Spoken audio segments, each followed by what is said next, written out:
simple future tense sentences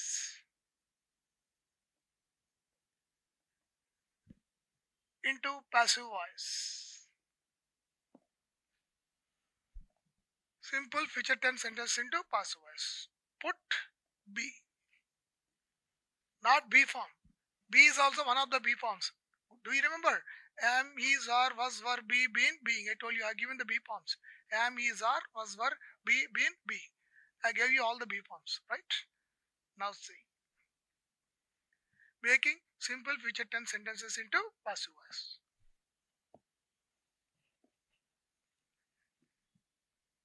See. I will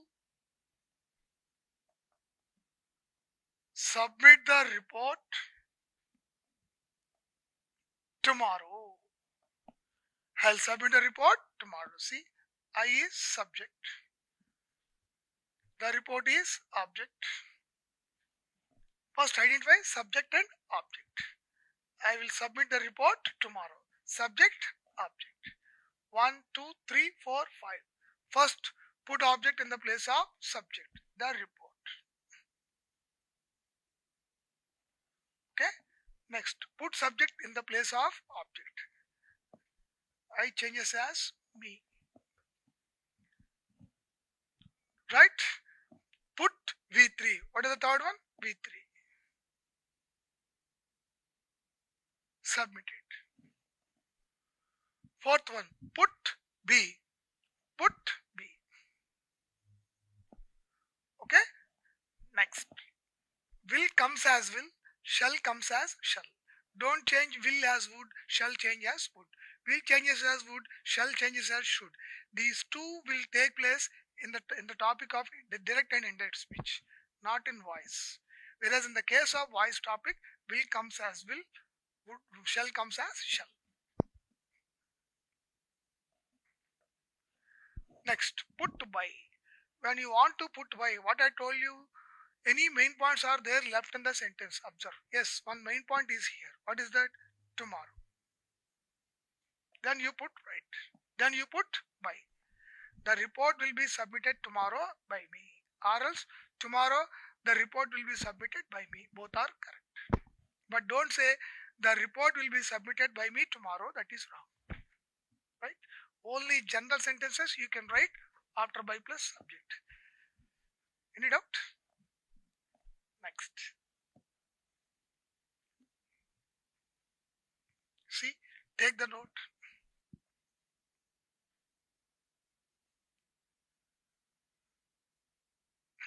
The following words. Take be in passive voice. The following words take be in passive voice. What are the words? Am to,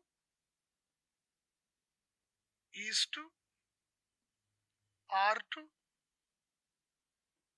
was to, were to, have to, has to, had to, would, should, can, could, may, might, must, need to,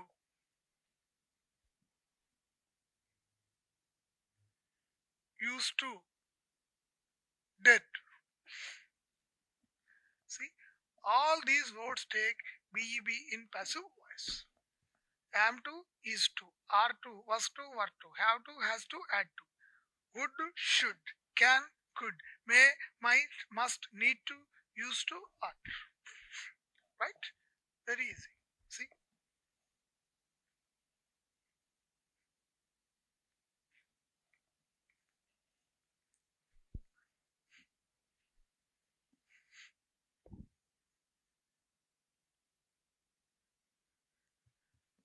I can complete the work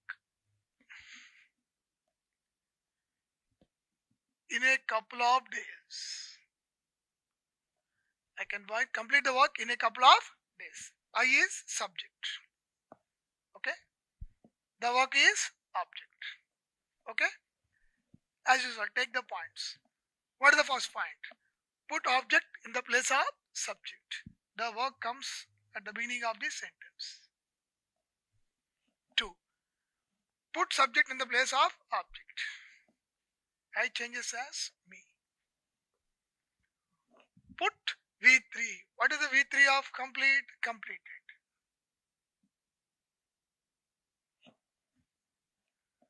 Okay?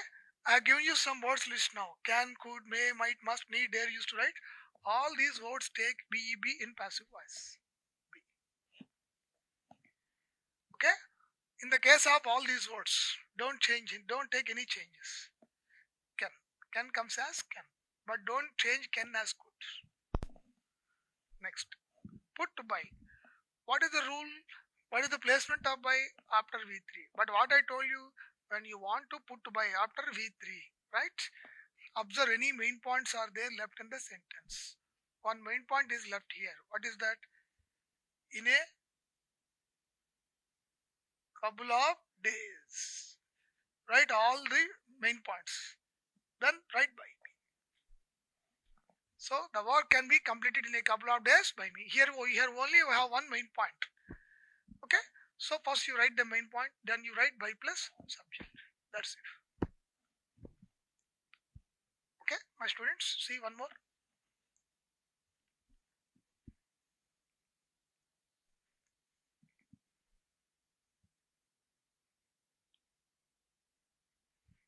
You must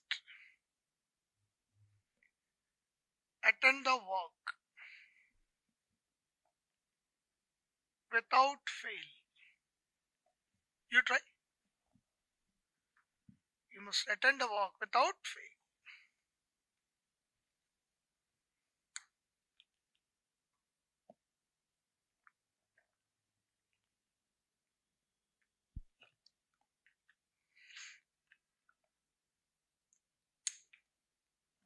See? The work must be attended without fail by you. You should specify it. By you should specify it. See? The work, object. Okay? 1, 2, 3, 4, 5. The work. You is the subject. The work is the object. What is the first point? Put object in the place of subject. What is the second point? Put subject in the place of object. What is the third point? Put V3. What is the V3 of attend? Attended. Fourth point. Must takes B. Fourth point. Repeat the same word. Must. The words list what I have given. Repeat the same words as usual. Right. What is the fifth point? By. By where you have to write? After V3. Actually you have to write here. But without fail. One main point is here. So first you write the main point. Then you write by plus subject. That's it. Okay. One more.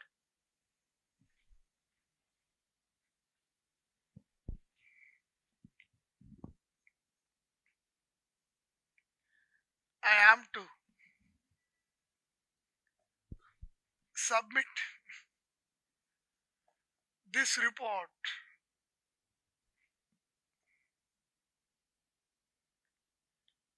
in a couple of days. You try.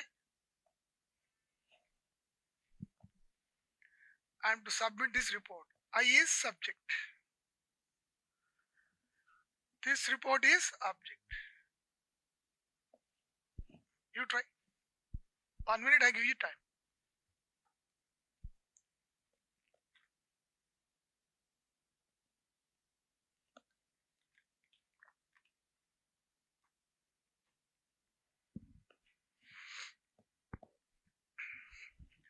One, two, three, four, 5. I told you. What is the first point? Put object in the place of subject. This report.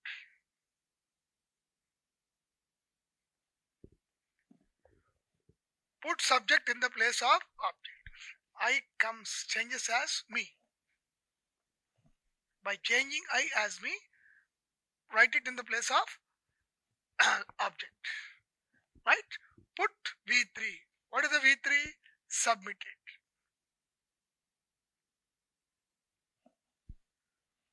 Put B form. I told you am to, is to, are to, all these words take BEB. Okay? And also you have to repeat the same words. But in the case of am, is, are, I told you, depending on the object, you have to change. What is the object here? This report. Third person, singular. So am to changes as is to. Am changes as is to. Okay? The report is to be submitted. Next, put by after V3. When you want to put by after V3, right? Any main points are there left in the sentence? Identify. Yes, only one main point is here. In a couple of days, first write the main point. Then you write by. That's it. This report is to be submitted in a couple of days by me. Am to, is to, are to. These three, am, is, are. These three will change depending on the object here. Okay, that's it.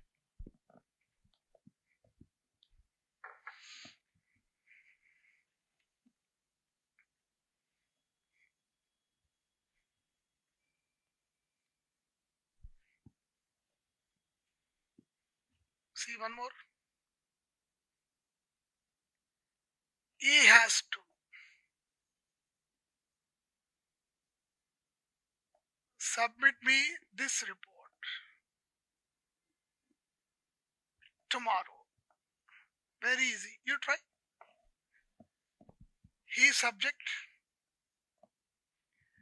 me personal object, this report thing object. You try 1 minute, I may give you.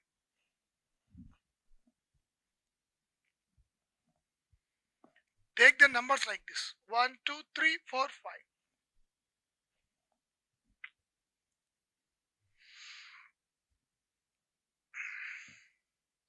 Okay, first put object in the place of subject. We have two objects here, personal object, thing object. So give preference for personal object. I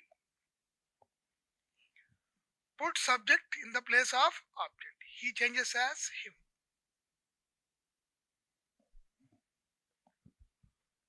Put V3. What is the V3 of submit? Submitted.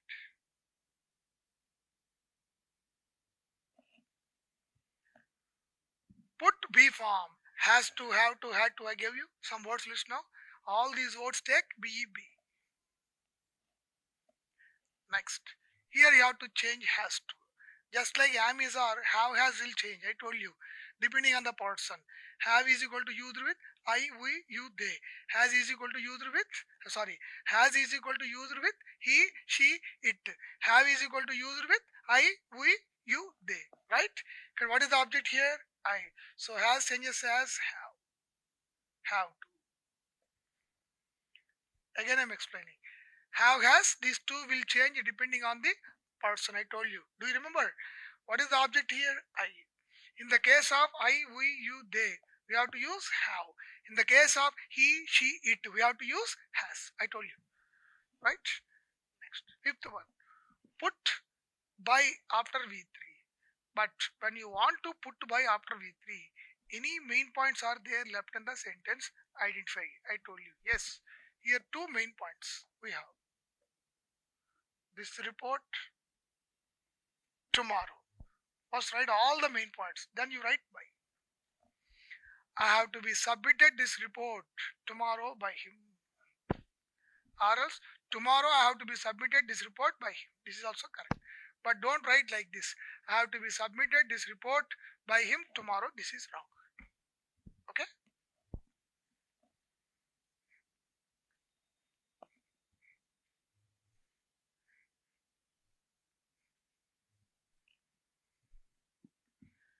Next, take the heading.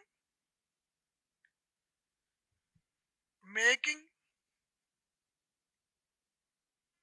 imperatives into passive voice. making imperatives into passive voice. I told you what is imperative sentence. Subject you is absent, but the meaning is implied in it. 2. Sentence begins with V1.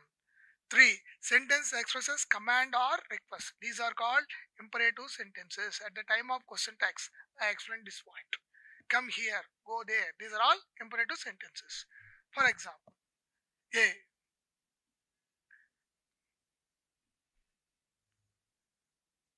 Imperatives with the object.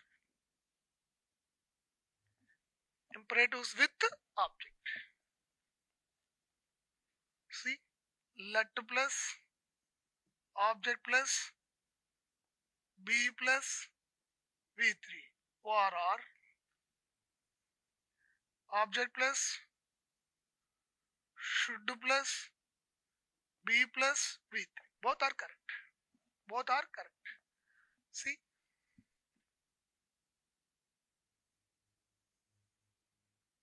close the door. Close the door means you close the door. You is subject. Who is being closed? Door. The door is object. Okay? This is imperative sentence. So, this is imperative sentence with object. If we have object in the imperative sentence, what is the formula? Let plus object plus, what is the object? The door.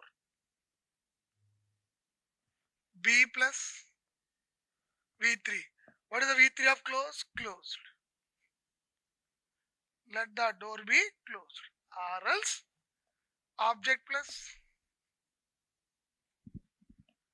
should plus, what is the object? The door. Should plus B plus V3. The door should be closed. Both are correct. So my students, observe. If we have object in a sentence, this is the formula to make to change into passive voice. To change into passive voice. Two formula we have. First formula let plus object plus B plus V3 or else object plus should plus B plus V3. Both are correct. Okay? Next. One more you try.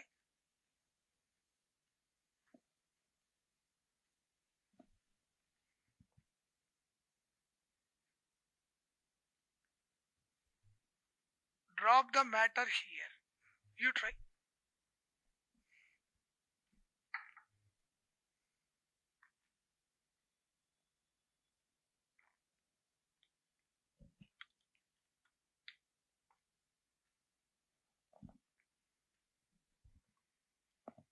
Drop the matter here. See? Let the matter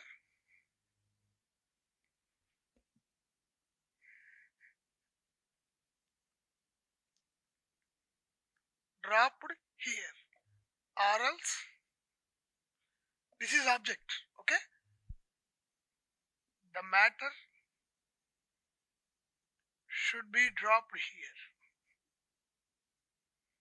The matter should be dropped here.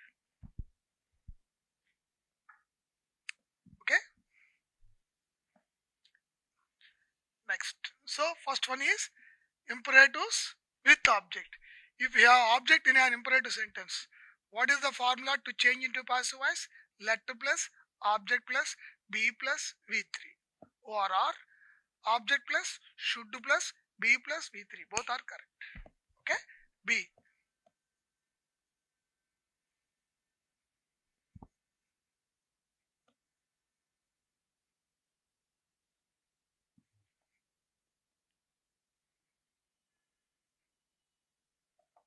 Imperatives without object.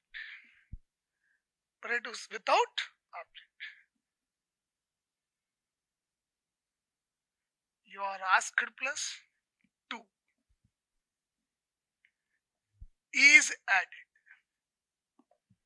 You are asked plus 2 is added. Suppose see.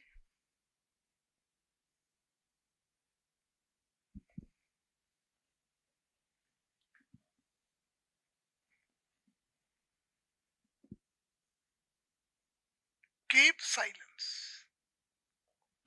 Keep silence. Don't say let silence be kept, because silence is not object. Object means who receives the action. Silence, it is not object. Why? It cannot receive any action. So this is not object. When there is no object in an imperative sentence, what is the formula? You are asked plus 2. You are asked to. Simply write like this. You are asked to keep silence. You are asked to keep silence. That's it. Simply you add you are asked to. That's all. Okay? See one more.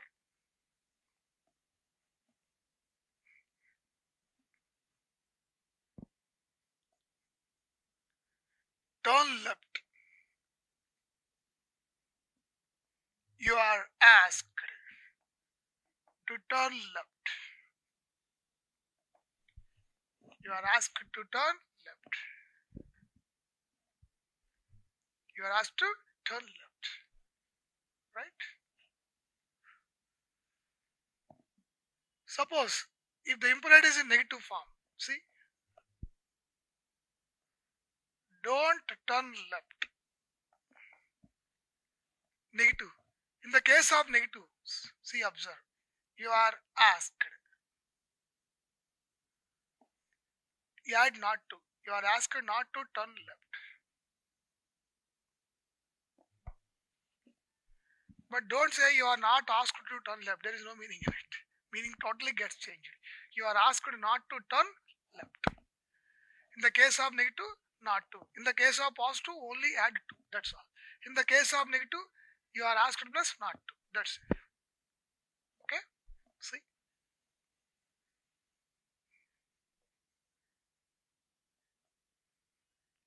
Don't smoke.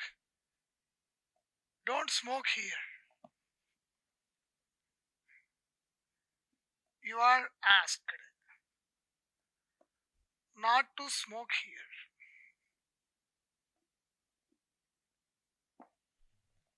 You are asked not to smoke here. That's it. See? Next one.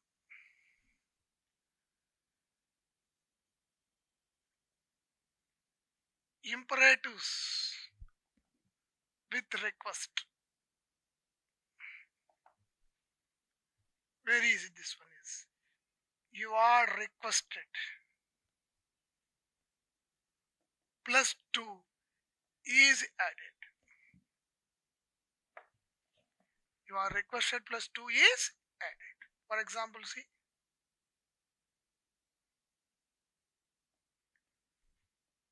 Please take off your shoes before entering the temple. Before entering the temple. Please. If an imperative sentence is in pleasing sense, you may have object, you may have not object, whatever it is. This is the only formula you can go with. What is the answer? You are requested. You are requested to take off your shoes before entering the temple. That's all. You are requested to take off your shoes before entering the temple. But don't repeat, please. Don't repeat, please. That's it. You are requested to take off your shoes before entering the temple. It means if an imperative sentence is in pleasing sense, simply add you are requested to. That's all. You may have object, you may not have object. Don't, you have no need to consider the object.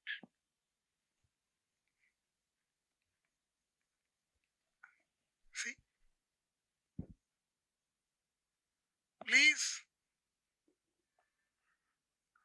don't park your vehicles here. Very easy. When an imperative sentence is in pleasing sense, you are requested. But this is negative. So you have to add not to. You are requested not to park. your vehicles here. That's all. You are requested not to park your vehicles here. That's all. Very easy topic. Okay. So imperatives with object. Let plus object plus be plus v3. Or else object plus should plus be plus v3. Imperatives without object. You are asked to add. If it is negative, you are asked not to. Imperatives in requesting sense. You are requested to. Negative, you are requested not to. That's all. Okay? That's it. Topic is over. Next, take the heading. Parts of speech. My students, and everyone thinks this is simple topic. What unfortunately everyone thinks, what is parts of speech? Noun, pronoun, verb, adverb, adjective, conjunction, interjection, preposition. But this is one of the dangerous topics in English. And also very important topic. Very, very important. You know why this is one of the most dangerous topics I said? Some words they act as nouns, they act as verbs, they act as conjunctions. So some words they act as adjectives, they act as pronouns. Some words they act as nouns, they act as conjunctions, they act as verbs also. So very very dangerous topic. This is the reason as this is very dangerous topic. So this is the topic which confuses the students, and this is the belief of examiners, so that when they are conducting any competitive exams, see, you take Staff Service Commission, CGL, right?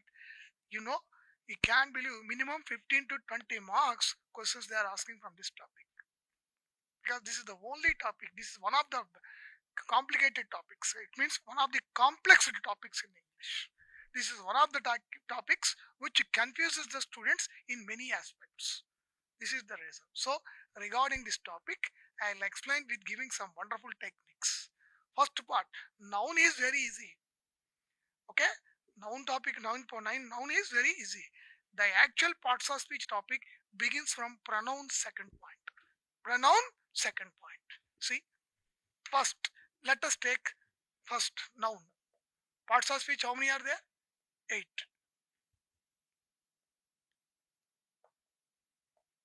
First, let us take the easy one. One noun.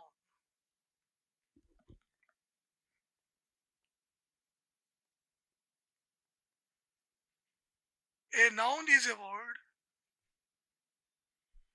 A noun is a word. Name of a person, place,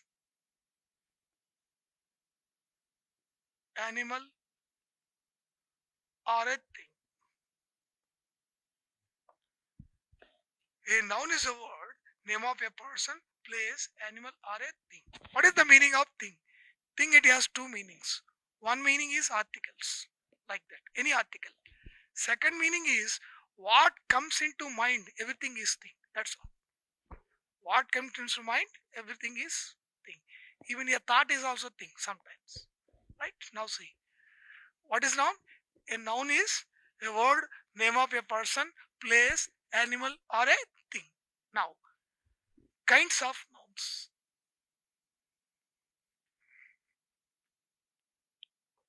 One, common noun.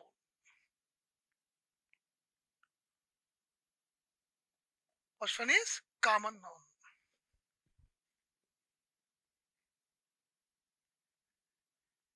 A name given in common is called common noun. A name given in common is called common noun. What is common noun? A name given in common is called common noun. For example, see, teacher, mother, father, boy, girl, man, woman, king, country,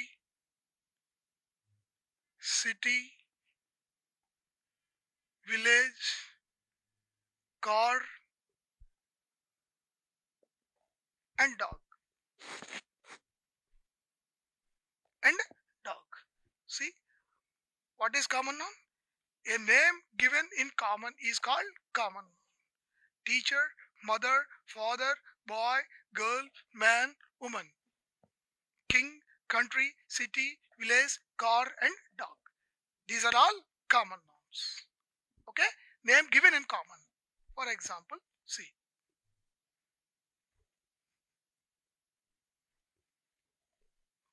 Not example. First you take proper noun also. Then I will explain. One is common noun. Two, proper noun.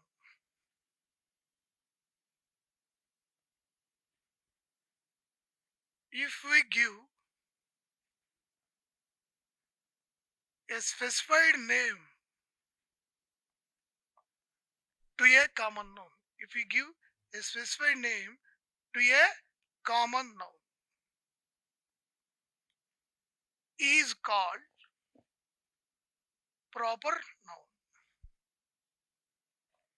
If we give a specified name to a common noun, is called proper noun. See, the first letter of the proper noun, the first letter of the proper noun is always in capital form. See, if we give a specified name to a common noun, is called proper noun. The first letter of the proper noun is always in capital form. Wherever you write, first letter should be in capital form. For example, see.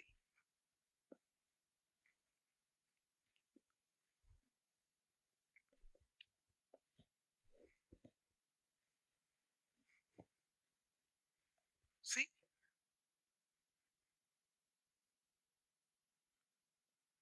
my mother is Padmavati. My mother is Padmavati. What is mother? Basically, this is noun. Padmavati, what is this? This is also noun.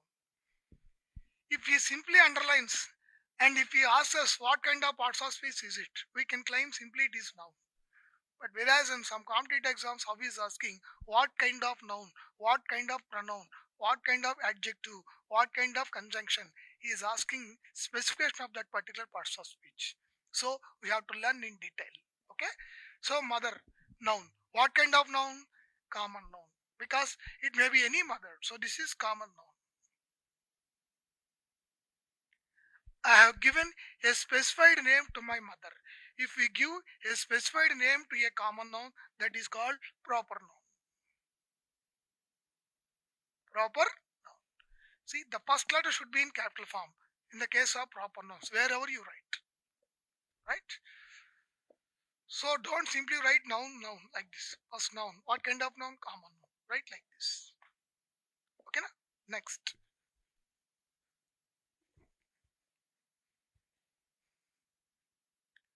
See, I have a car. It is I-20. I have a car. It is I-20. Car is noun. Okay. I-20 is also noun. What kind of noun? Car means it may be any car. So common noun. What is my car? It has some but specified name I-20. This is proper noun.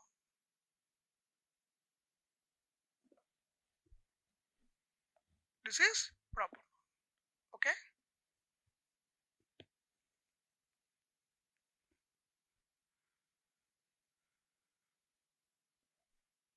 See, one more. Kakinada is a beautiful town.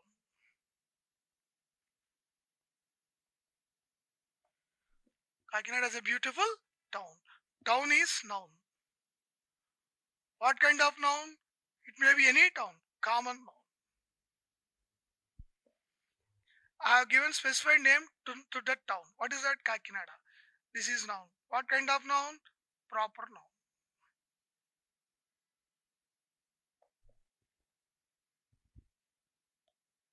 Proper noun. That's it. So, what is the difference between common noun and proper noun? Common noun means a name given in common is called common noun.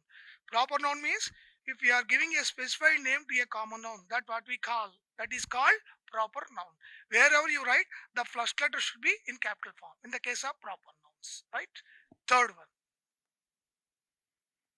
collective nouns.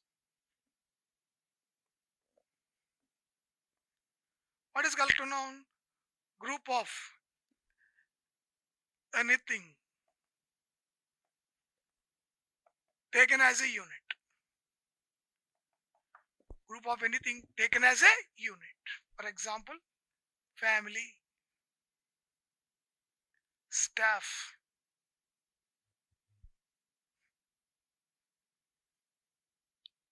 team, committee, assembly, parliament. Okay?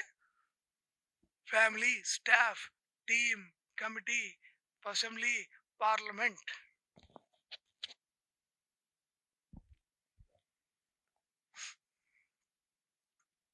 See, these are called collective nouns. Collective nouns generally take singular verb. Sometimes collective nouns take plural verb also. See, one more word, let us take and flock. FLOCK. What is the meaning of flock? What is the meaning of flock? Group of sheep. Group of sheep. See, we cannot say group of hyenas. Okay? We cannot say group of lions. Pride of lions. See, we cannot say group of ants, row of ants. Like that, depending on the creature, in the place of group of, we have to use one word. Group of hyenas wrong. Cluster of hyenas. Cluster of hyenas. Depending on the creature, depending on the profession, we have to use one word in the place of group of. Like this, 670 words are there in English. How many words? 670 words. What you have to say? It means what you have to call group of teachers, what you have to call group of advocates, what you have to call group of doctors, what you have to call group of political leaders, group of smugglers, like this, group of scholars, group of rank holders, group of dogs. Depending on the creature, depending on the profession, we have to use one word in the place of group of. We cannot say group of sheep. We have to say flock of sheep, like that. Generally, these collective nouns take singular verb, but sometimes collective noun takes plural verb also. For example, see, the team is in good form. The team is in good form. But we cannot say the team is having bath. The team are having bath. The team are having bath. But generally, collective nouns take singular verb. Okay. Next, abstract nouns.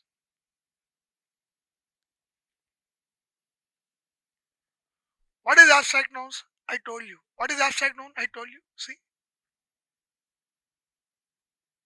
we just feel, but we cannot see or touch. But we cannot see or touch. These words are called abstract nouns. What are abstract nouns? What are abstract nouns? I told you what is abstract noun. Do you remember? What is abstract noun? We just feel, but we cannot see or we cannot touch. These words are called abstract nouns. I am hungry. Hungry I cannot see, I cannot touch. I have a pain here. Pain you cannot see, you cannot touch. You are just feeling. I am thirsty. Thirsty you cannot see, you cannot touch. So beauty. Beauty also I told you earlier. Beauty is also abstract noun. It has no particular shape. Death. Death is also abstract noun. You cannot see death, you cannot touch death. You are seeing particular person who is in state of unclimbing like this. That's it. Calling death. Right? Now see, my students. Again, kinds of abstract nouns.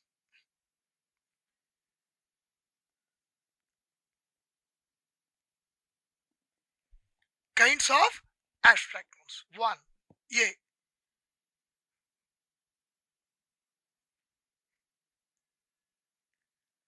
Abstract nouns of quality. Abstract nouns of quality. See, sincerity, kindness, sincerity, kindness, honesty, frankness, courage, cruelness, wickedness, like this. See, abstract nouns of quality, sincerity, kindness, honesty, frankness, courage. So 5 or 6 exams I am giving. Thousands are there. How many exams I can give in the class? Right? You know, one magic is here. Some adjectives are derived from abstract nouns of quality. See, sincerity is abstract noun. He is a sincere man. Sincere is adjective. Sincere is derived from abstract noun sincerity. Kindness is abstract noun. He is a kind man. Kind is adjective. See, similarly, honesty is abstract noun. He is an honest person. Honest is adjective. Frank person. Frank is also adjective. Courageous man. Courageous is adjective. Courage is abstract noun. Like this, some adjectives are, see, some adjectives are derived from abstract nouns of qualities. Right? Next, B.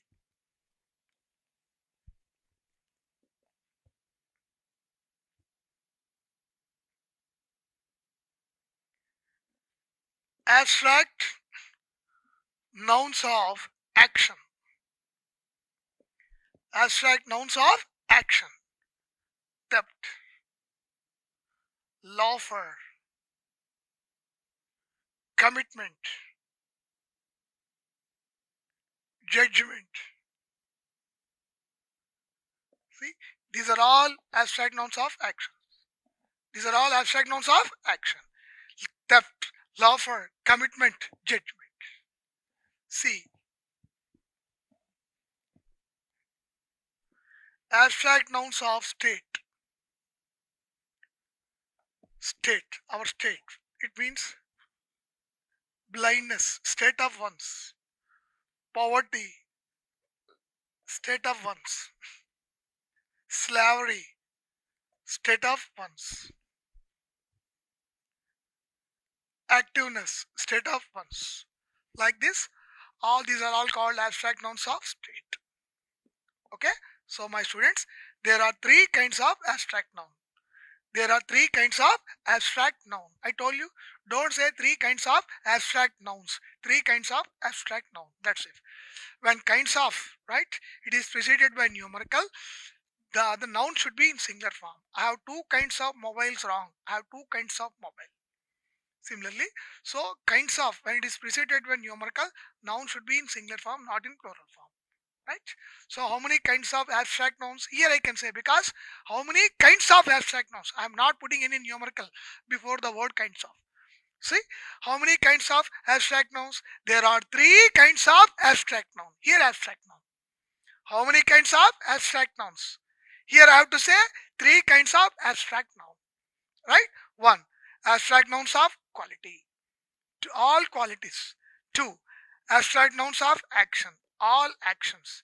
C, abstract nouns of state. Abstract nouns of state. Dullness, laziness, activeness, blindness, deafness, like this. Okay? Now the noun part is over. Second, pronoun.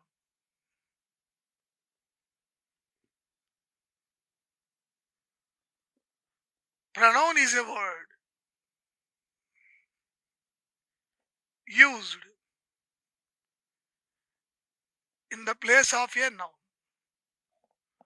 Pronoun is a word in the place of a noun. See, suppose Ashok is down with fever. He is not coming today. Ashok is down with fever. He is not coming today. Ashok is noun. What kind of noun? We have given specified names. So this is proper noun. What kind of noun? Proper noun. In the place of Ashok in the second sentence, I have used he. A word that is used in the place of a noun that is called pronoun. Pronoun. Pro means in the place of. It has lot of meanings in English. I told you earlier. Pro verb at the time I explained. Pro means it has lot of meanings in English, and one of the meanings is pro means in the place of. Right? In the place of, or else instead of, like that. See, Ashok is down with fever. What is the meaning of down with? Suffer from. What is the meaning of down with? Suffer from. We are all using only one word all these days. I am suffering from throat infection. I am suffering from fever. How long you use the word suffer, suffer, suffer? How long you suffer with the usage of suffer? So if you want to improve your vocabulary, use different words and enrich your vocabulary by using different words. So right from today, in the place of suffer from, use down with. So pronoun. What is pronoun, my students? Pronoun is a word used in the place of a noun. See, Ashok is down with fever. He is not coming today. What is Ashok? Noun. What kind of noun? Proper noun. Why? We have given specified name to that particular person. Right? Ashok. What is the name we have given? Ashok. So, in the place of Ashok in the second sentence, what is the word we have used? He. A word that is used in the place of a noun is called pronoun. You may confuse here like this. Or is the noun should be proper noun? No, that's not the way. Don't think like that. It may be any kind of noun. Here we have taken proper noun as example. Right? It may be any kind of noun. Don't worry. Okay? Next. What is the meaning of down with? I told you down with means suffer from. I am down with throat infection. I am down with financial problems, like that. So right from today, in the place of suffer from, use the word down with. This is how you can enrich your vocabulary.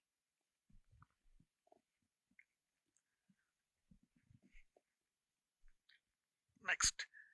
Kinds of nouns. Kinds of nouns. 1. Personal pronouns. Personal pronouns. I, we, you, she, he, it, they. Personal pronouns. I, we, you, she, he, it, they. See, these are called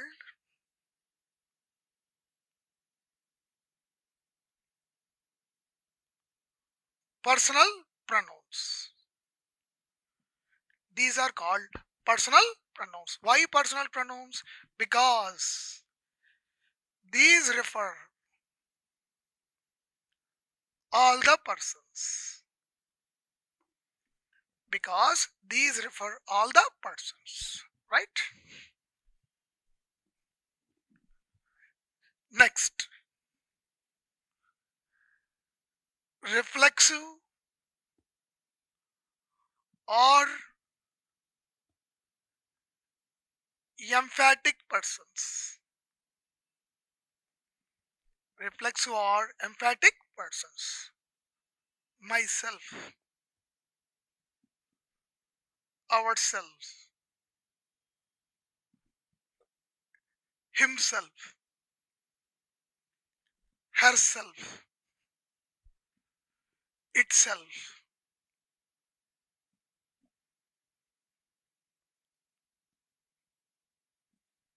Themselves. Myself, ourselves, himself, herself, itself, themselves. These are all called reflexive persons. Okay? Next.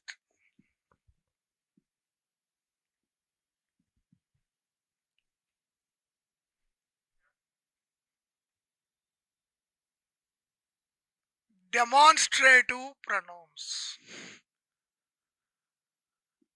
Demonstrative pronouns. See, this, that, these, those. This, that, these, those. Take the note here. What is the note? These four words act as adjectives also. When they are followed by nouns. When they are followed by nouns. See, most dangerous. I told you the actual parts of speech topic begins from this point. Because right from this point, every word acts as two or three kinds of part of speech. So I'll explain with giving some techniques right from this point. Okay? See, this, that, these, those.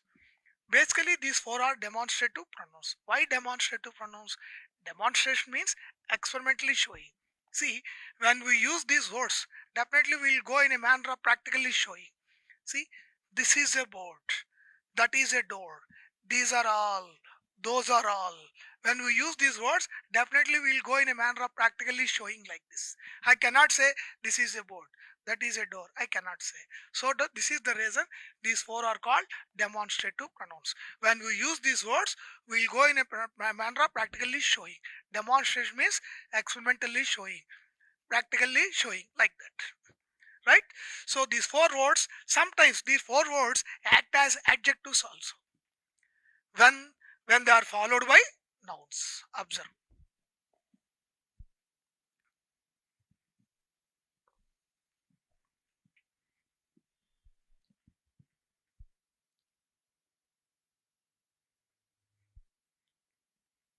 This is a rotten mango.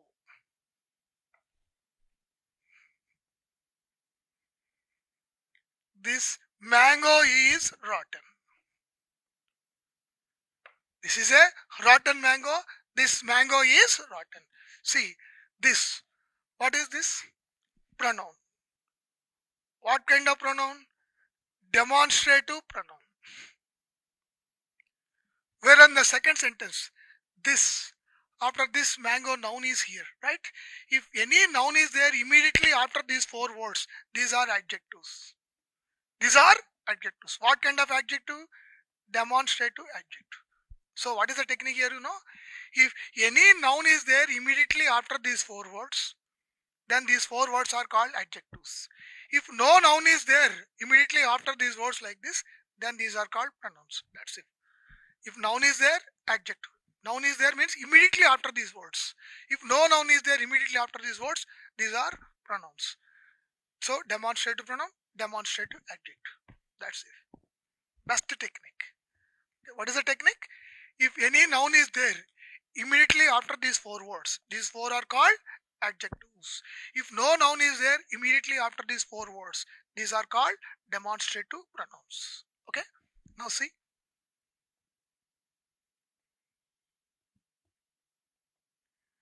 That advice may be mine. You try yourself. That may be my advice. That may be my advice. So, what is that in the first sentence? What is that in the second sentence? Try. Take the second sentence. After that, we have no any noun. So, this is pronoun. What kind of pronoun? Demonstrative pronoun.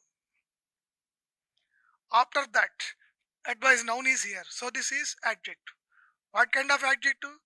Demonstrative adjective. That's it. So, what kind of noun? Advice, tell me. Very easy. Can you see advice? No. Can you touch advice? No. What we cannot see, what we cannot touch. That is abstract noun. I told you, abstract noun. That's it. So, my students, This, that, these, those. These four act as pronouns as well as adjectives. How can we decide? If any noun is there immediately after these four words, these four are adjectives. If no noun is there immediately after these four words, these are pronouns. That's all. That is the best technique. Now see. Distributive pronouns. Distributive pronouns. See. Each of, neither of, none of. Each of, neither of, none of. Neither of, none of. See, note.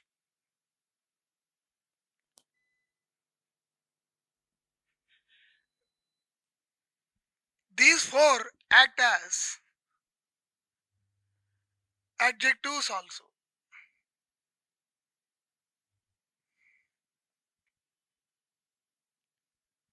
When they are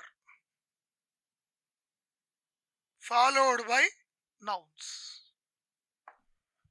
These four act as adjectives also when they are followed by nouns. Same, just like demonstrative pronouns. If any noun is there immediately after these four words, adjectives. No noun is there immediately after these four words, pronouns. That's all. Very easy. See?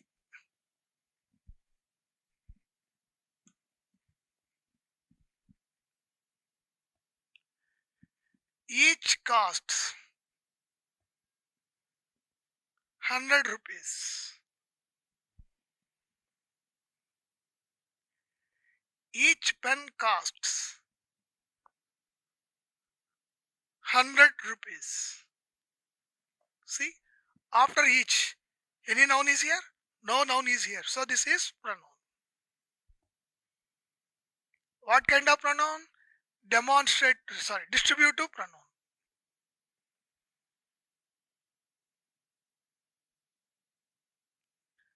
After each noun, pen is here. So this is adjective. What kind of adjective? Distributive adjective. Concentrate.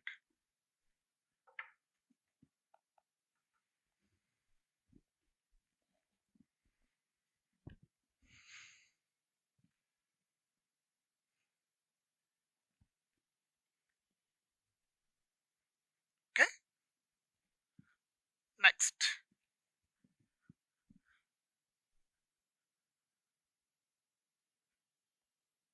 Indefinite pronouns. Indefinite pronouns. See, everyone, everybody, someone, somebody, no one, nobody. Some, all, a few, a little, little,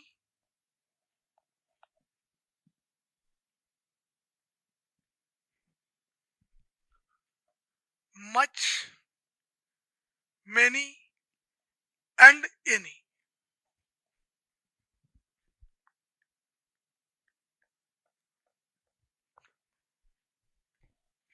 Underline the words that are in the second row. Not all the words. Underline the words that are in the second row. Not all the words. Okay. Now see, what is the note? Let us write some note here. The underlined words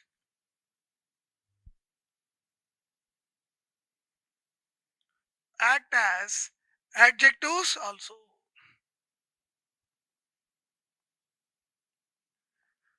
When they are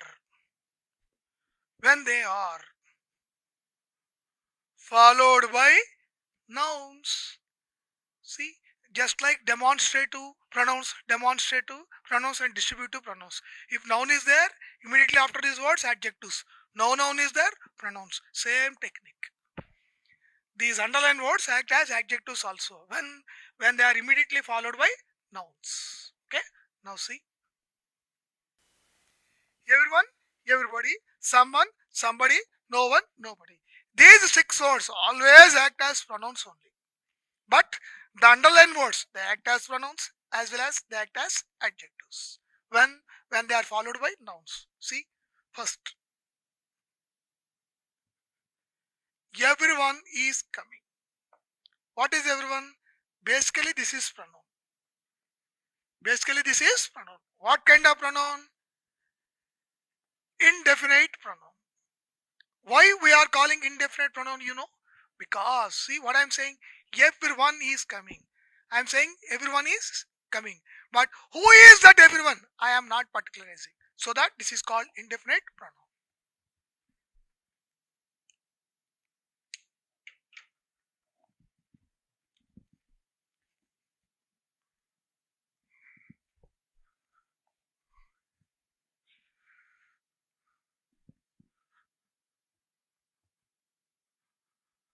Somebody has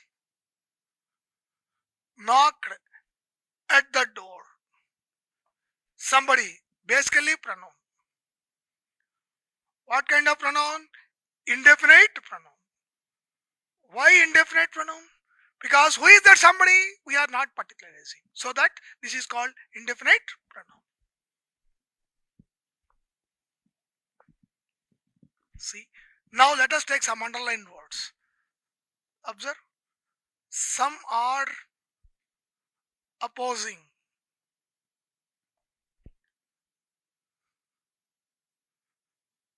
Some leaders are opposing. See, some are opposing. What is some? Basically pronoun.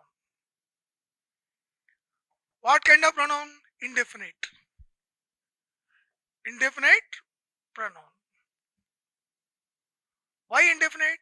I am saying some are proposing. Who are those some? I am not particularizing. Similarly, some leaders are opposing. See, after some, noun is here. When these words are immediately followed by nouns, these are adjectives. What kind of adjective? Indefinite adjective. Because who are those some letters? We are not particularizing. That's it. If any noun is there like this immediately after these words, these are adjectives. If no noun is there immediately after these words, these are pronouns. Just like demonstrative pronouns and distributive pronouns. Same process. Same technique will run here also. See?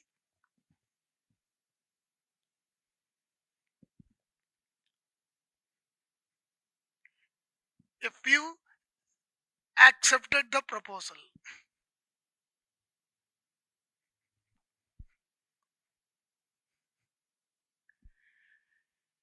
a few students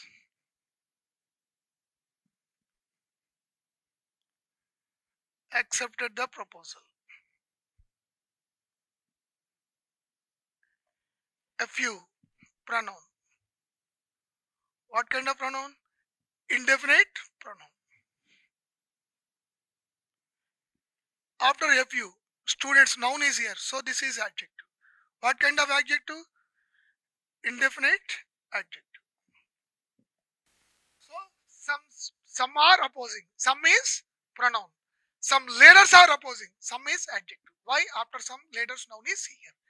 Indefinite pronoun, indefinite adjective. Similarly, a few. A few accepted. A few is equal to pronoun. Why? After a few, no noun is here. A few students accepted. A few, after a few students, noun is here. So this is adjective. What kind of adjective? Indefinite adjective. Next, interrogative pronouns. The next is interrogative pronouns. Who, whom, whose, which, what. Underline these three. Not all the five words, only underline these three. See, note. What is the note here? The underlined three words act as adjectives also. The underlined three words act as adjectives also.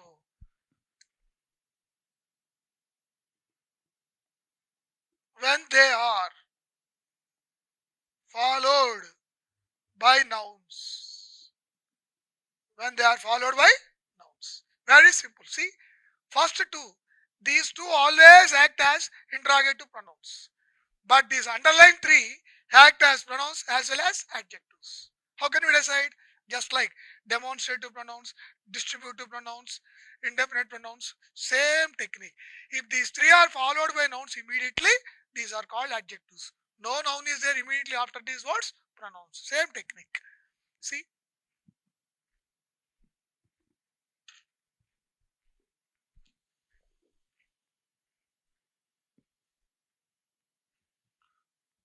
first let us take these two.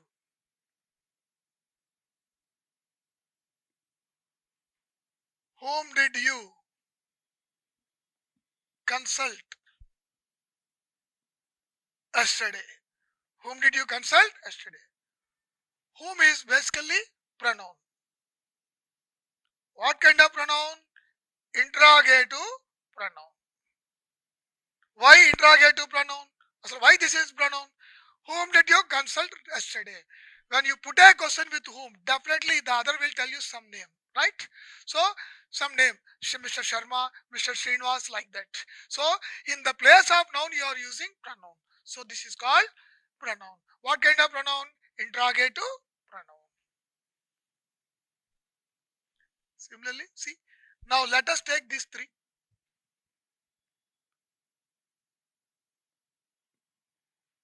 Whose is this book?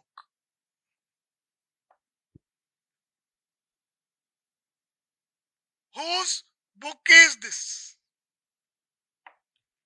Look, after whose, noun is here. So this is adjective. What kind of adjective? Interrogative adjective. After noun, no noun is here. So this is pronoun. What kind of pronoun? Interrogative pronoun. That's all. If any noun is there, immediately after these words, these are adjectives. If no noun is there, immediately after these words, these are pronouns. Same process. See, let us take what?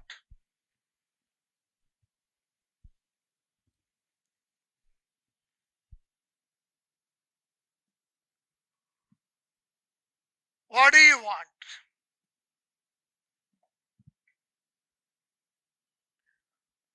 What book you want?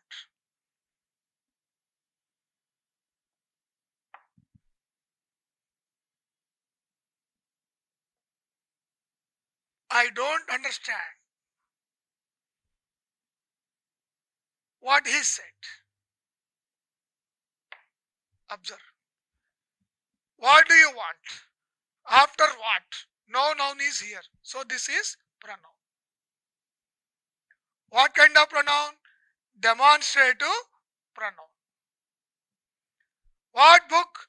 What book do you want? After what? Book noun is here. So this is adjective. What kind of adjective? Demonstrative adjective. I don't understand what he said. What is connecting two sentences? What is connecting two sentences? A word that connects two sentences is called conjunction. See? How many kinds of action of the word? The word what? It is acting as three kinds here. It is acting as pronoun here. It is acting as adjective here. It is acting as conjunction here. Why conjunction? When a word is connecting two sentences, that is called conjunction. I'll explain clearly about conjunction in the latter part. Okay? So, my students, observe. Demonstrative pronouns, distributive pronouns, indefinite pronouns, interrogative. All these four act as pronouns as well as adjectives. If it is, see, in the case of all these 4 points, right? What are the four? Demonstrative, distributive, indefinite, interrogative. If all these words are followed by nouns immediately, these words are called adjectives. If no noun is there immediately after these words, these are called pronouns. Okay? Next, take the heading adjectives. What is adjective? A word that qualifies color, taste, shape, quality, and quantity is called adjective. What is adjective? A word that qualifies color, taste, shape, quality, and quantity is called adjective. I told you, color, white book, like that. White is adjective. Taste, sweet mango, sour mango, like that. All tastes are adjectives. Shape, tall boy, fat guy, round table. All shapes are adjectives. Quality, he's a kind man. Kind is adjective. Sincere man. Sincere is adjective. Quantity, I want 2 liters of milk. 2 liters, adjective. 100 students are there in the class. 100 students, adjective. Okay? So, what is adjective? A word that qualifies color, taste, shape, quality, and quantity. These 5 are called adjectives. Now, take the heading kinds of adjectives. Kinds of adjectives. See, A. Adjectives of quality. Adjectives of quality. See, he is a sincere man. He is a sincere man. Sincere is adjective of quality. Okay? 1. 2. The foolish man is deceived again.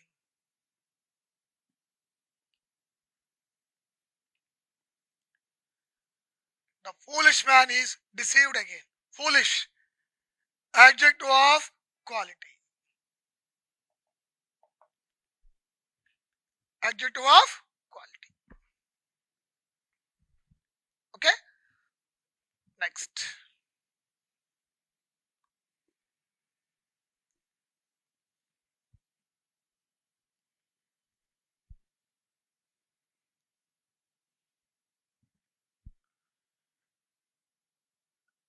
Adjectives of quantity.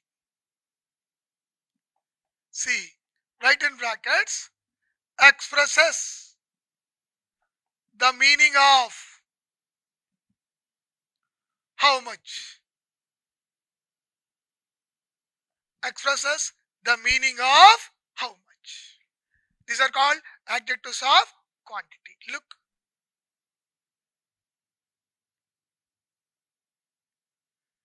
He has much patience. He has much patience. How much? Much. Adjective of quantity. How much? Much. A word that expresses the meaning of how much. Every word is adjective of quantity. Now see, let us take some more examples.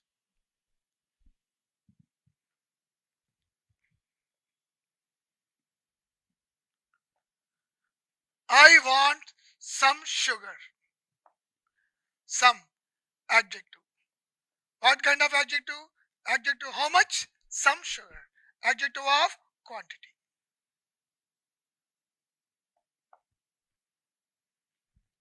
Adjective of quantity. Now look at the board. Best technique. Sugar, noun, right?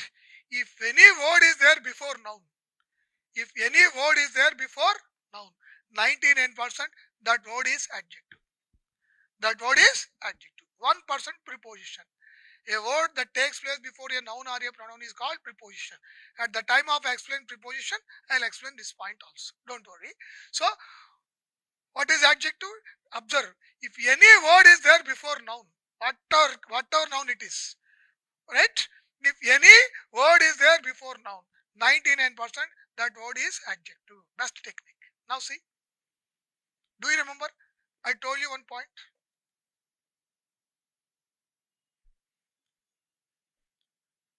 Some leaders are opposing. I explained this point earlier. What is some leaders? Noun. So if any word is there before noun, definitely that is adjective. I told you. What kind of adjective? Some leaders. Who are those some leaders?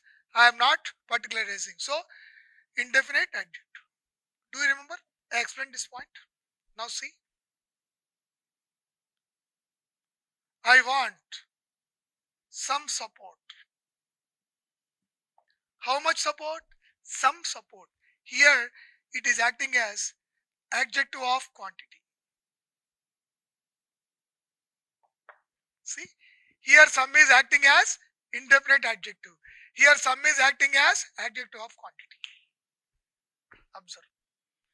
See, in both, see, some is see in the whereas in both sentences, some is acting as adjective. But what kind of adjective? Here it is indefinite adjective. Here it is adjective of quantity. This is the reason I asked you to write in the brackets expresses the meaning of how much. Expresses the meaning of how much.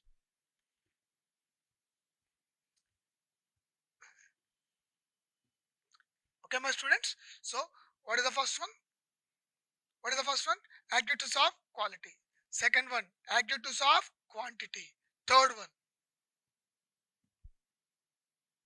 numerical adjectives. Note,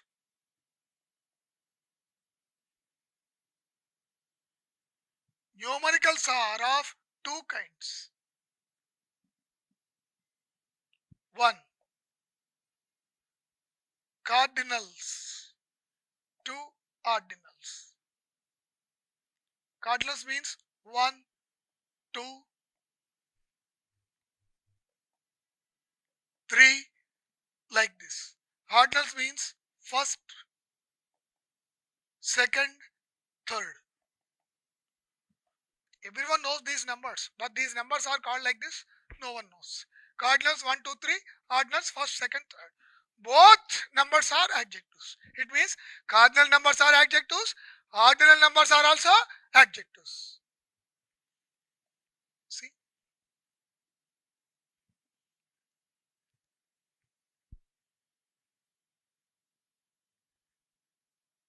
He stood in the first position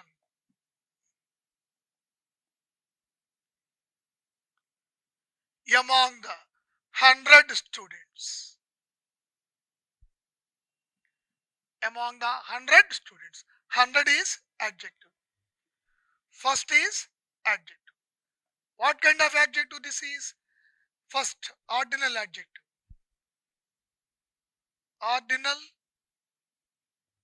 numerical adjective. This is cardinal numerical adjective. That's all. This is ordinal, that is cardinal. Numericals are of two kinds, cardinals, ordinals. Right? Both numbers are adjectives. Both numbers are adjectives. Right?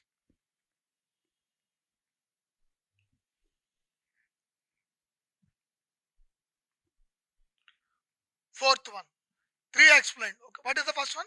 Adjectives of quality. What is the second one? Adjectives of quantity. What is the third one? Numerical adjectives. Fourth one.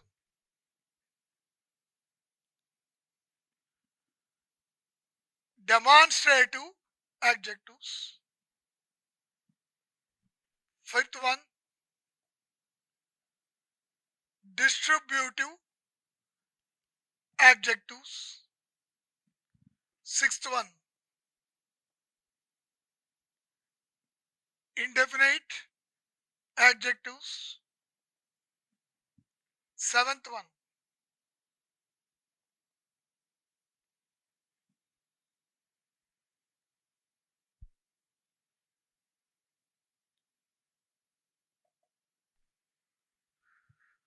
Right?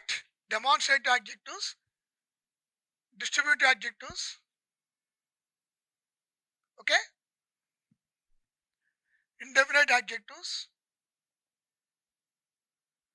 interrogative adjectives. See, these four, totally seven kinds.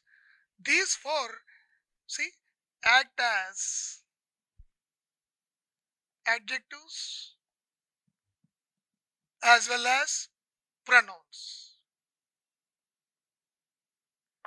Pronouns. Here you put note here. Refer to pronouns. Refer to pronouns. Do you remember? I explained at the time of pronouns. See, 4, 5, 6, 7. These 4 points, they act as adjectives, they act as pronouns. When they are followed by nouns immediately, they are adjectives. If no noun is there immediately after these words, these are pronouns. So, how many kinds of adjectives are there? Totally 7 kinds of adjectives. Totally 7 kinds of adjective. First 3 always act as adjectives only. But remaining 4, 5, 6, 7, these 4, they act as pronouns as well as adjectives. How can we decide?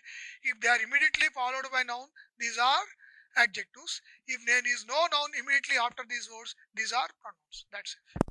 Very simple. Okay, so that this is the reason refer to pronouns. In fact, you have no need to refer. You have no need to refer. What is the technique? See, if noun is there,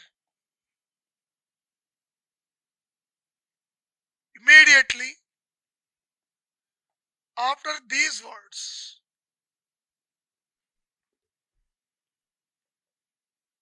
these are adjectives. If no noun is there,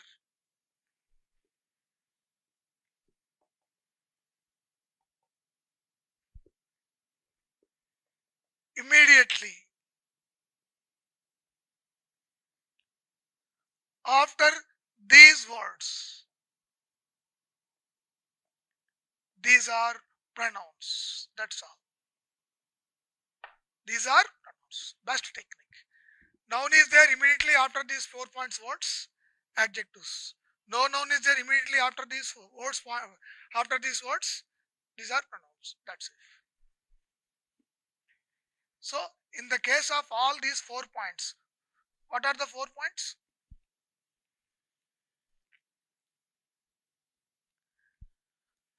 What are the 4 points? Demonstrative, distributive, indefinite, interrogative. In the case of all these 4 points, what is the best technique? If noun is there immediately after these words, these are adjectives. If no noun is there immediately after these words, these are pronouns. That's all. Right? Next, take the heading verb.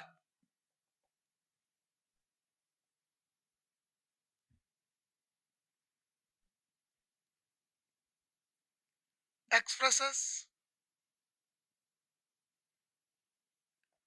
what a person does. Expresses what a person does. See, Ashok treats. Ashok treats. What does Ashok do? Treats. A word that expresses what a person does is called verb. Is called verb. B. Expresses what happened to a person. Expresses what happened to a person. See? Ashok is treated. What happened to Ashok? Ashok is treated. What happened to a person? That word is also verb. What is the first one? Expresses what a person does. A word that expresses what a person does is called verb. Ashok treats. What does Ashok do? Treats. So this is verb. Expresses. A word that expresses what happened to a person. That is also verb. Ashok is treated. So Ashok is treated. What happened to Ashok? Treated. This is also verb. C.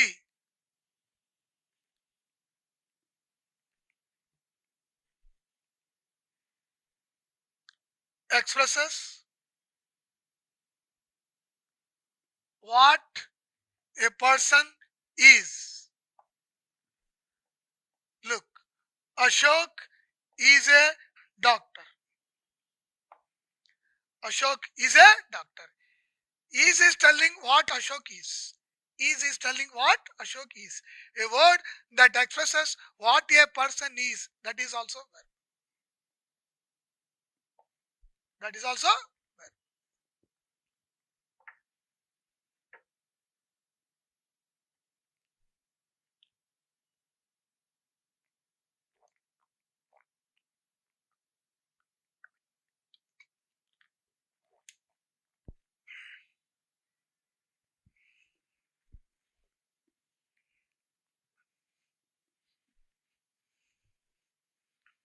So, my students, what is verb? A word that expresses what a person does is called verb. A word that expresses what happened to a person is also verb. See, a word that expresses what a person is, that is also verb. Next, take the heading adverb. A expresses the condition of the verb. Expresses the condition of the verb. See, he is running fast. Running is the verb. Running is the verb. Fast. How is the condition of the running here? Fast. A word that expresses the condition of the verb is called adverb. See, fast is equal to expressing the condition of the verb fast. The condition of the verb fast. See, let us take the second sentence. B. Expresses the condition of adverb. Expresses the condition of adverb. See, he is running fast, right? Now, what I am doing here, I am adding one word. He is running very fast. He is running very fast. First, what is fast? Look, he is running fast. A word that expresses the condition of the verb is called adverb. Is called adverb. Now, what I am writing here, he is running very fast. He is running very fast. How fast? Very fast. A word that expresses the condition of the verb, that is also adverb. A word that expresses the condition of the verb, that is also adverb. See, write in brackets. Very is equal to expresses the condition of the verb.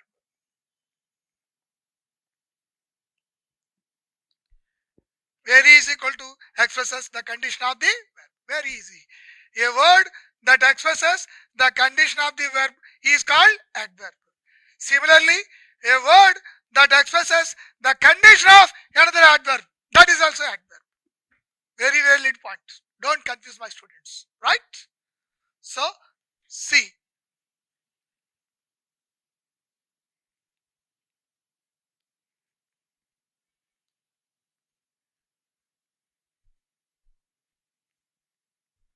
C.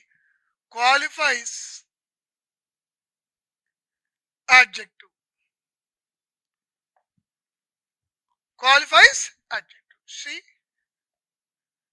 is beautiful girl. Girl is noun. So beautiful is adjective. What I told you, any noun, any word is there before noun, that is adjective. So beautiful is adjective. Sometimes he is giving like this. He is simply giving she is beautiful. Then what is the parts of speech of beautiful? So many are getting confusion. Here also it is adjective. Why adjective? She is beautiful means she is beautiful girl. She is beautiful girl. The meaning is implied in it. So don't confuse my students. This is adjective. Now what I am doing? She is so beautiful. She is so beautiful. How so beautiful? She is so beautiful. A word that qualifies adjective. That is also adverb. So is equal to qualifying the adjective beautiful. So is equal to qualifying the adjective beautiful. That's all. Very easy.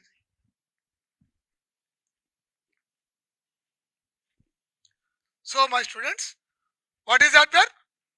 A word that qualifies the condition of the verb is called adverb. B. A word that qualifies the condition of another adverb. That is also adverb. C. A word that qualifies adjective. That is also adverb. Now, kinds of adverbs.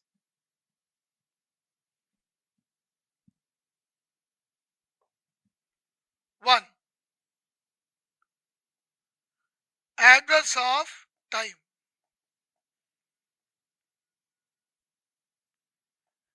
Expresses the meaning of when. Expresses the meaning of when. Adverbs of time. Expresses the meaning of when. For example, see. Now, English class is going on. Now, English class is going on. When? Now. When? Now. A word that expresses the meaning of when. Every word is adverb of time. Adverb of time. Okay? See?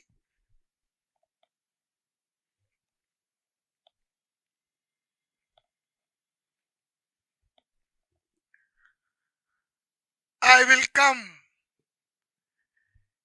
in a couple of days. I will come in a couple of days. When? In a couple of days. So this is all adverb of time. Adverb of time.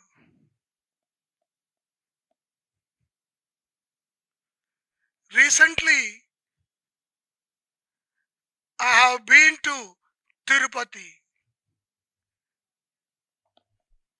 Recently, I have been to Tirupati. When? Recently. Adverb of time. When? Recently. Adverb of time.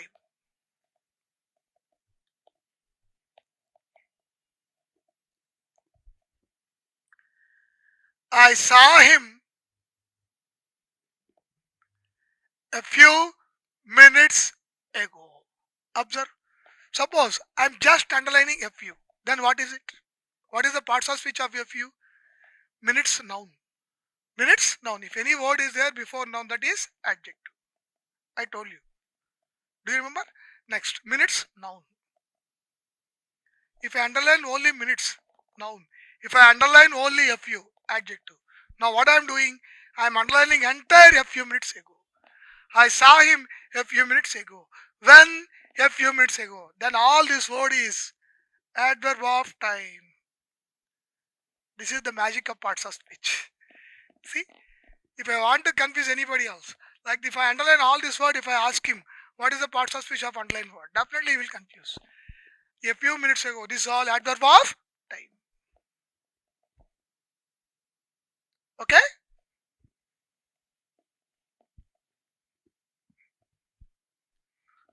Two. It means two or whatever it is. Adverbs of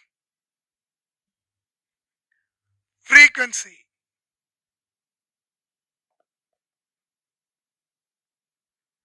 Expresses the meaning of how often. expresses the meaning of how often.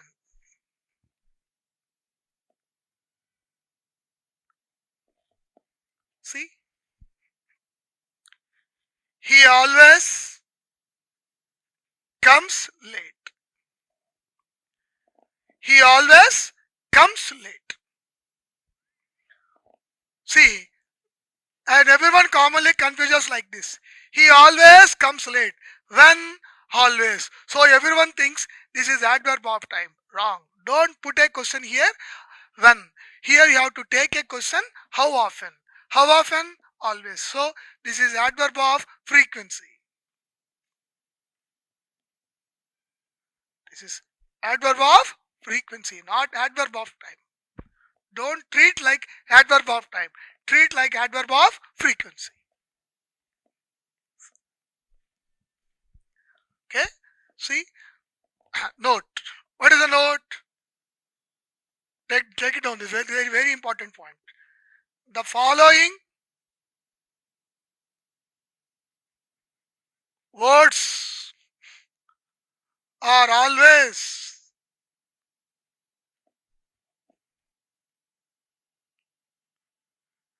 adverbs of frequency. The following words are always adverbs of frequency. What are the words? Always, usually, frequently, often, normally, generally, once in a week. Once in a week means, look, once in a week means twice in a week, once in a year. Every word like this, every word, okay? Every day, every day, hardly, scarcely, rarely, barely, seldom, and never. See, these words always act as adverbs of frequency, right? 1, 2, 3, 4, 5, 6, 7, 8, 9, 10, 11, 12, 13, 14. Okay? Next one.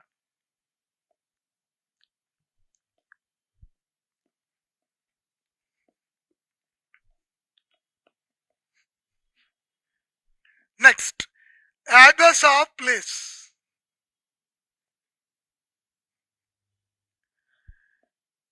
Adverbs of place expresses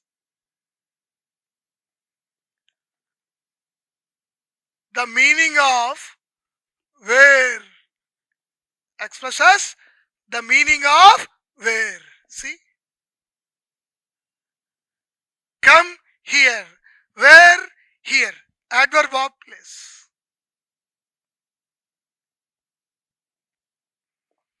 Go there. Go there. Where? There. Adverb of place.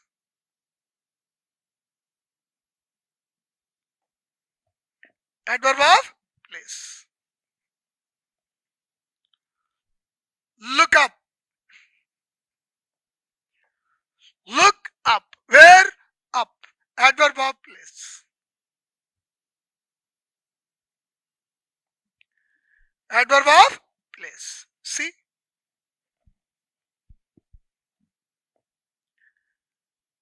Come in. Where? In.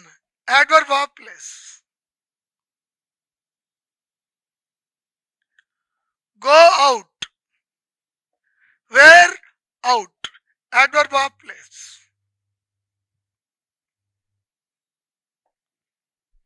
Adverb of place. Okay? For example, if the sentence is like this, the book is in the box. I am underlining in. What is in here? This is not adverb of place. If any word is there placed before noun, before noun. That is called 19% adjective or else preposition. I told you, do you remember? A word that takes place before a noun or a pronoun, that is called preposition. Pre means before, position means place. A word that takes place before a noun or a pronoun is called preposition. In this sentence, in is equal to preposition here. In is equal to preposition. Why? Because it is placed before noun box. It is placed before noun box. In this sentence, in is equal to acting as preposition. In this sentence, in is equal to adverb of place. See, that's the magic.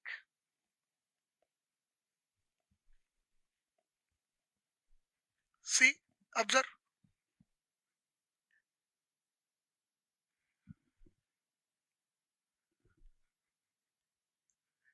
He is coming behind. He is coming behind me. He is coming behind me. See, he is coming behind. Where? Behind. Adverb of place. Here behind is equal to adverb of place. Whereas in the second sentence, he is coming behind me, not adverb of place. Because if any word is placed before a noun or a pronoun, that is called preposition. Here, this is acting as preposition. That's the technique. Okay, my students, that's the technique.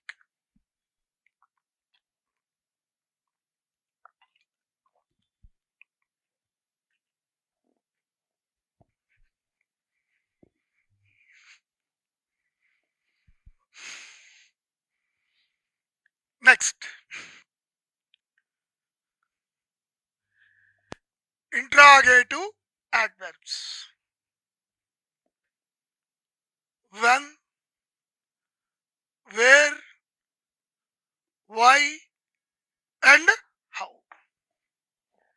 When, where, why, and how. See, when did you come?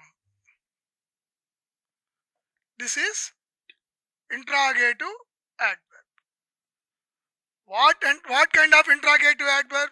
When expresses time. Interrogative adverb of time. When expresses interrogative adverb of time. By when expresses time. Right? Next, see.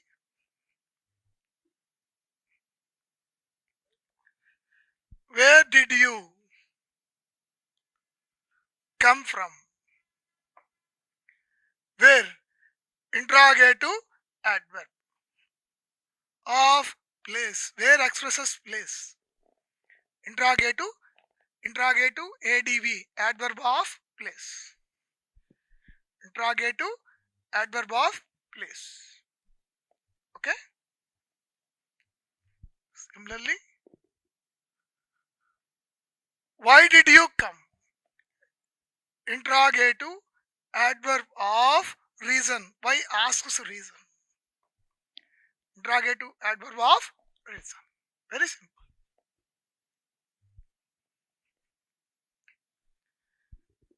How did you come? How expresses manner. Interrogative adverb of manner. Interrogative adverb of manner. See, suppose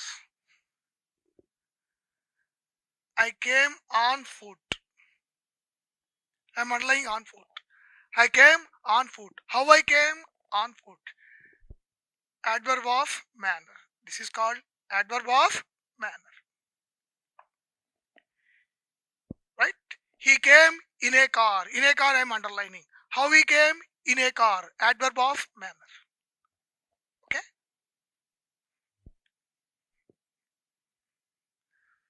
So, my students, adverbs was noun, pronoun, adjective, adverb, adverb.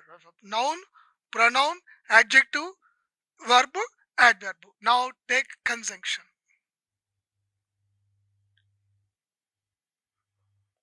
What is conjunction? A word that connects two sentences is called conjunction.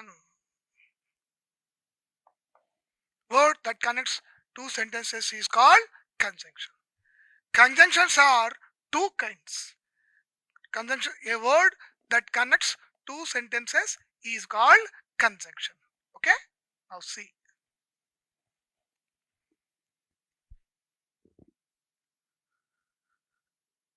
Conjunctions are two kinds. One, coordinate conjunction.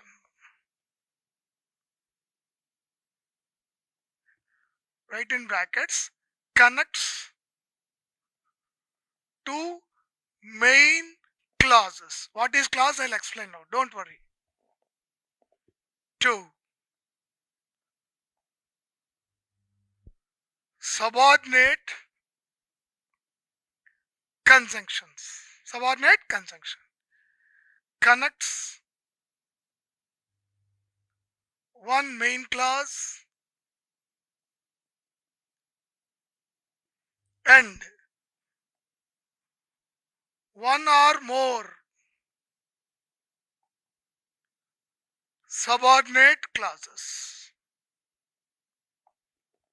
One or more subordinate clauses. Coordinate conjunctions are of two kinds. One, coordinate conjunctions. Two, subordinate conjunction. Right? I'll explain, don't worry. First, concentrate on notes.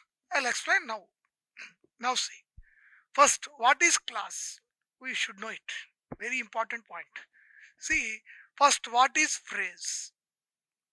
What is class? We should learn. What is phrase means?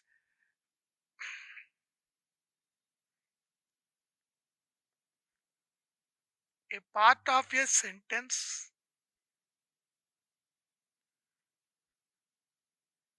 having no subject and verb. A part of a sentence having no subject and verb. For example, see.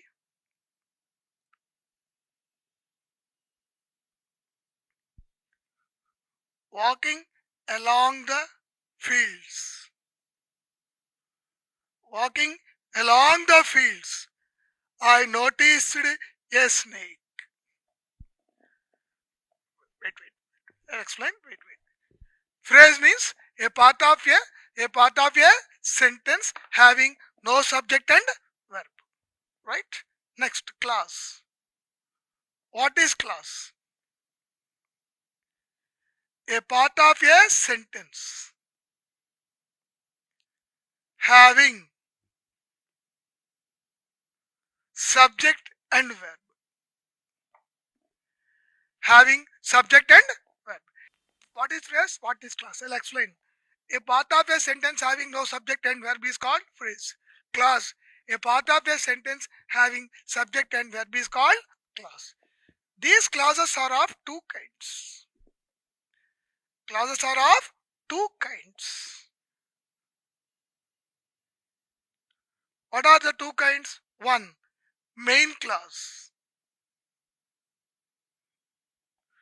Two, subordinate clause.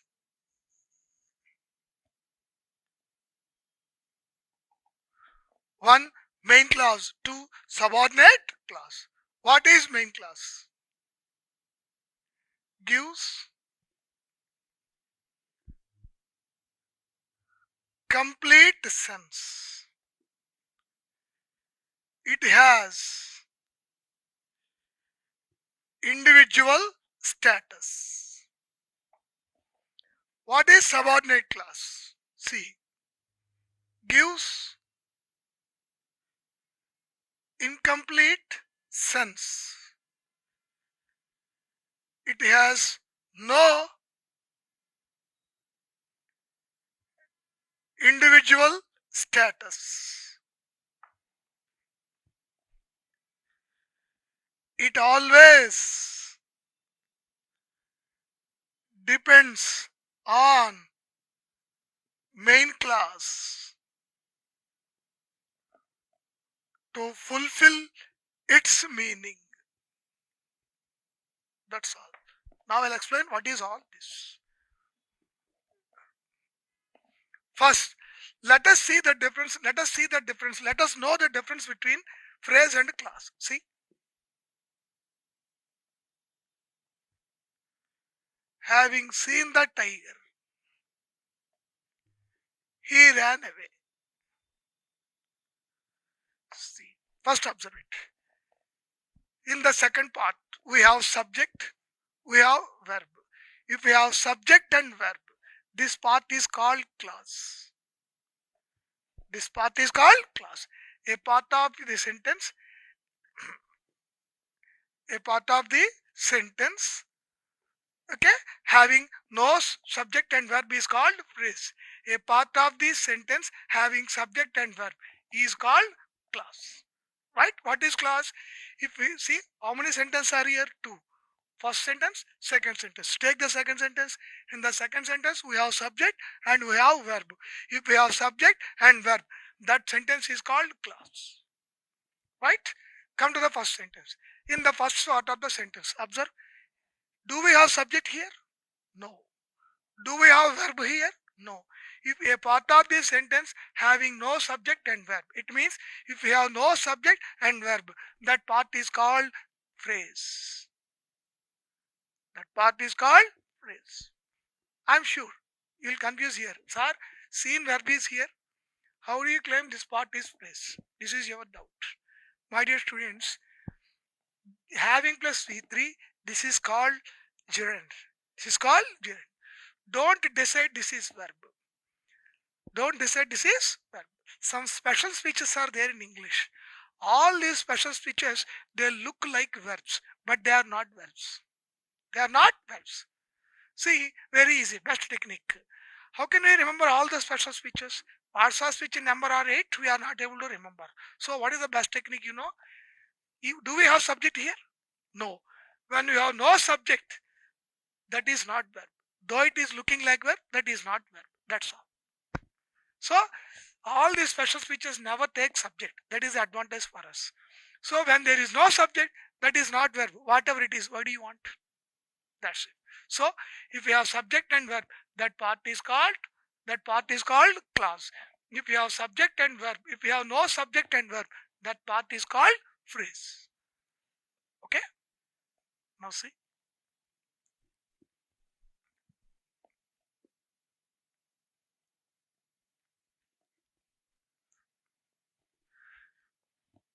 Now you identify which part is phrase, which part is clause. Walking along the fields, I noticed a snake. Walking along the fields, I noticed a snake. Identify which part is phrase, which part is clause. So, walking along the fields, I noticed a snake. So, which part is phrase, which part is clause? How can we decide? See, come to the second part of the sentence. In the second part of the sentence, we have subject, right? And we have verb. If we have subject and verb, that part is called clause. Come to the first part. In the first part, we have no subject. We have no verb. If we have no subject and verb, that part is called phrase. Right? I'm sure how you confuse. Walking. Sir, walking verb is there. This is your doubt. I told you. Some special speeches are there in English. All these special speeches are very cunning. They look like verbs, but they are not verbs. They are not verbs. So how can we decide wonderful technique is there? Do we have subject here? No. When we have no subject, that is not verb. Whatever it is, that is special speech. Go with technique. When we have no subject, right? That is not verb. Whatever it is, what do you want? When you have no subject and verb, ultimately that is phrase. See, walking, you cheat. It is looking like verb, but it is not verb.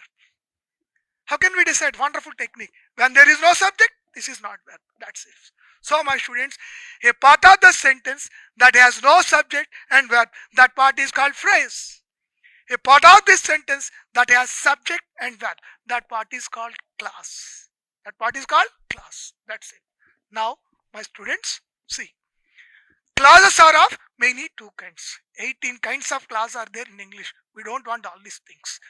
Clauses are of two kinds. One, main clause. I just told you, right? Two, subordinate clause. I just told you, you have taken notes, I think. Main clause means which gives a complete sense. Subordinate clause means which gives incomplete sense. For example, see. While I was walking along the fields, I noticed a snake. I noticed a snake. See, this is subject, this is verb. So this is clause. This is clause. Subject, I is here, walking, verb is here. So this is also clause. Right? Did you get it? While I was walking, suppose, see, if this part is not here, I have written like this, walking along the fields, then this is phrase. Then this is phrase. What I am doing, I am adding subject here. By adding subject, I am turning phrase part as into the part of clause. So, subject, verb. This part is clause. Subject, verb. This part is also clause. Right? Clauses are of main kinds. Main clause, subordinate clause. See? Take this sentence. I noticed a snake. This part is giving us complete meaning. So, this part is called main clause. This part is called main clause. Now take this sentence. While I was walking along the fields. Students, look at me. While I was walking along the fields. I tell you like this and stop. What do you do immediately? Sir, what next? What next? Definitely you'll ask me, right? So, this is not giving complete sense. A part of the sentence which gives incompletion of sense, that part is called subordinate clause. Subordinate clause. If we don't have this part, nothing will happen to main clause because it has individual status. Suppose if this part is not here, while I was walking along the fields, there is no meaning in it.